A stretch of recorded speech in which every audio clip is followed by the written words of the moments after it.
Well, good morning and welcome to Morning Cuppa. It's great to have your company this morning. Great to have the company of our fine feathered friends who I think will probably be joining us for the video this morning. We'll hear the cockatoos and the kookaburras and all the other birds as they join in this morning's Morning Cuppa.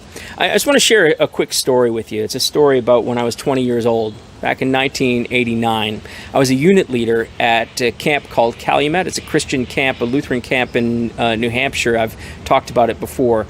But this particular summer, in 1989, I was a unit leader, and I looked after 12 counselors who looked after a whole bunch of campers.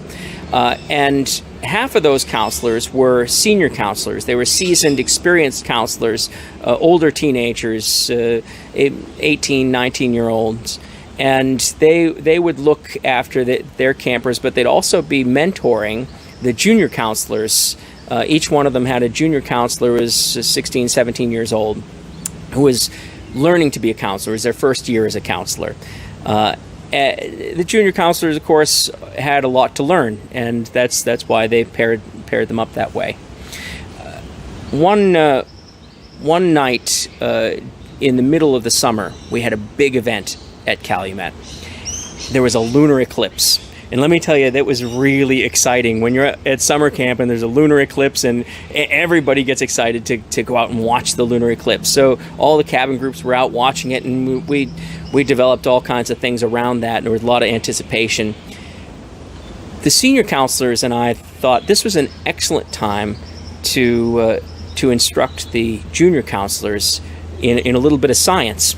We shared with them that naturally, following the night of a lunar eclipse, the next morning there would be a solar eclipse, because that's how science works. There's always a total solar eclipse after a lunar eclipse. So we had them prepared. We had them really thinking about this. In fact, the junior counselors were preparing little pinhole viewers for the campers to watch the solar eclipse in the morning, and we were really getting them excited about this. And then after the lunar eclipse, everyone went to bed, and it was really exciting.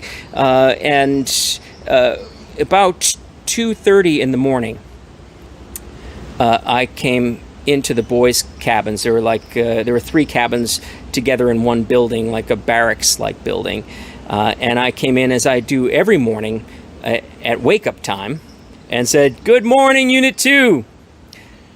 And as I said, "Good morning, Unit 2," all the alarms were going off because the senior counselors had gone around and reset all the alarm clocks to make it appear as though it were morning time to get up. And it's reset the alarm clocks and the watches, anything that the junior counselors might see. There weren't people didn't have their own phones back then, so all the clocks were reset, the alarms were reset, and everyone was going through their morning routine. The senior counselors were getting up and stretching, and I was going around and telling the campers, everyone's going to take a shower this morning. Remember, everyone takes a shower this morning. Now, this is really important for the junior counselors, because the junior counselors, they every morning wanted to be the first in the showers. They wanted to get there before all the campers, before the senior counselor, before anybody, because they wanted to get the most hot water and the best water pressure. So they were every morning really geared up to get there first. And this morning was no exception. They got all their stuff, and they got out the door, and they were headed to the showers. And as they were headed to the showers, one of the junior counselors looked at me, and he looked up at the moon, and then he looked at me, and I thought, "Oh, he's on to it." And he looked up at the moon again, and then he said to me, "Is that the sun?" And I said, Yes. Don't look directly at it." And so he said, "Oh, this is weird." And so in the darkness, they made their way to the showers. And at that point, as soon as the junior counselors were in the showers, we let the kids in let them in on the joke, which was fine because most of the kids had barely woken up. They were just beginning to stir in their beds, and they went right back to sleep. The senior counselors and I, we went around and we reset all the clocks back to the right time. and then everyone went back to bed. And about 10 minutes later, the junior counselors came back to the cabins, all freshly showered and wide awake and ready to start their day at about 3 in the morning at that point. And they came back to quiet, darkened cabins where there was nothing but the sound of the lake and the snoring of peacefully sleeping campers and counselors. Why do I share that story?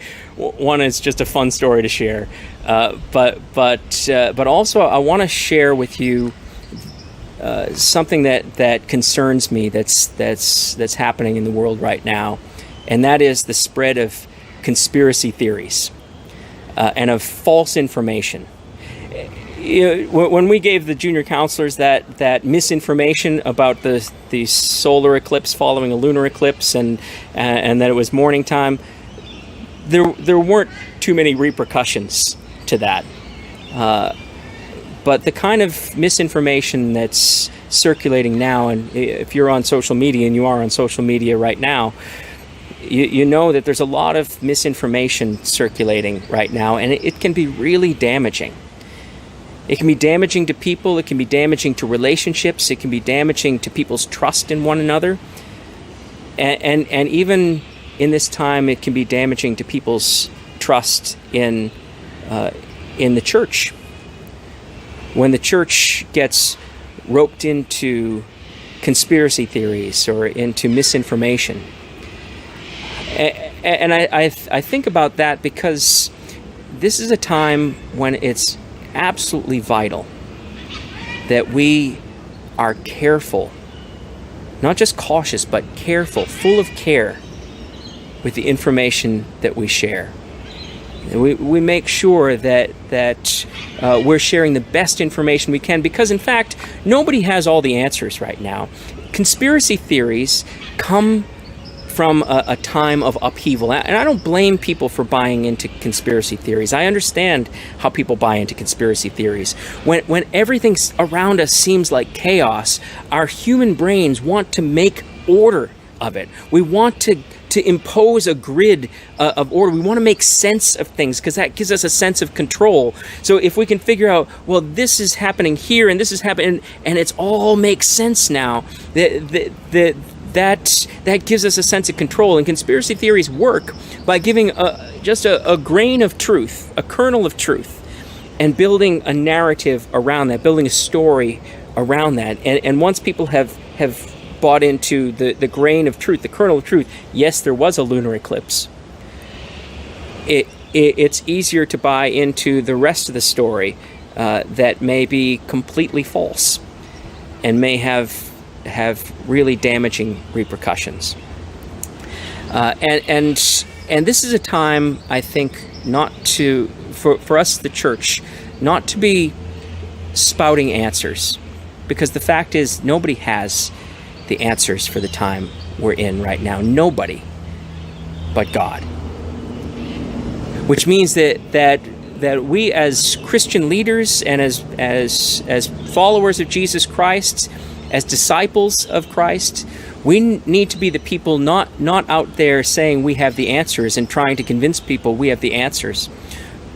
We need to be on our knees and seeking God's guidance.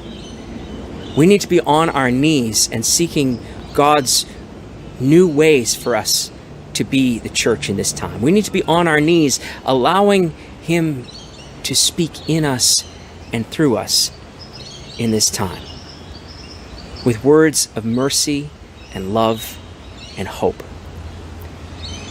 Our hope is not in figuring out this time. Our hope is in the Lord, the maker of heaven and earth. He is sovereign, and He holds us all, and He will be with us. He will carry us through this time. He will lead us through this time, and He will give us hope and love and compassion to spare, enough to share with those around us if we are on our knees, humbly before Him, seeking not all the answers or a theory that makes everything make sense to us, or that gives us a sense that we are in control, but seeking the trust that He is in control. The trust that He is with us, and He will love us through this.